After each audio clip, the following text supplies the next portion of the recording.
in my next subsection. Today I am going to explain about Lagrange's equation. Find the optimal solution of x square plus y square plus z square. Substitute to x y z equals to 8 by using Lagrange's equation. Given equation is x square plus y square plus z square. First we have to substitute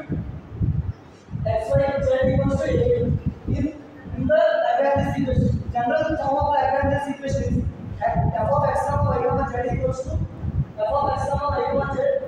plus lambda into phi of x comma y comma z. First we ఏంటంటే f of x comma y comma z ఉంది ఈ place లో మనకి given equation ఏంటి x square plus y square plus z square కదా ఆ equation ని substitute చేస్తాం. తర్వాత phi of x ప్లేస్ లో phi of x comma y comma z place లో మనకి xy z అనేది a క్యూబ్ కదా xy z equals a cube కదా ఆ ఈక్వేషన్ ని మనం ఈ ప్లేస్ లో సబ్స్టిట్యూట్ చేస్తాం. ఈ ప్లేస్ లో సబ్స్టిట్యూట్ చేస్తే ఈ ఈక్వేషన్ ని రెస్పెక్ట్ టు x తో ఒకసారి y తో ఒకసారి z తో ఒకసారి సాల్వ్ చేస్తాం. x తో చేసేటప్పుడు x తో చేస్తే x స్క్వేర్ చేసేటప్పుడు 2x y square 0 z square 0 lambda of x y respect to x అంటే x అనేది 1 y z lambda of y z అలాగే సిమిలర్ గా ఇది రెస్పెక్ట్ టు y కూడా y తో చేసేటప్పుడు x z అనేది కాన్స్టెంట్ ఇది రెస్పెక్ట్ z తో చేసేటప్పుడు x y అనేది కాన్స్టెంట్ అలా త్రీ ఈక్వేషన్స్ వస్తాయి కదా త్రీ ఈక్వేషన్స్ వచ్చేటప్పుడు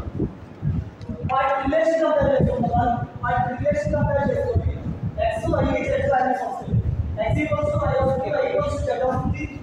x ఈక్వల్స్ టు z వస్తుంది అంటే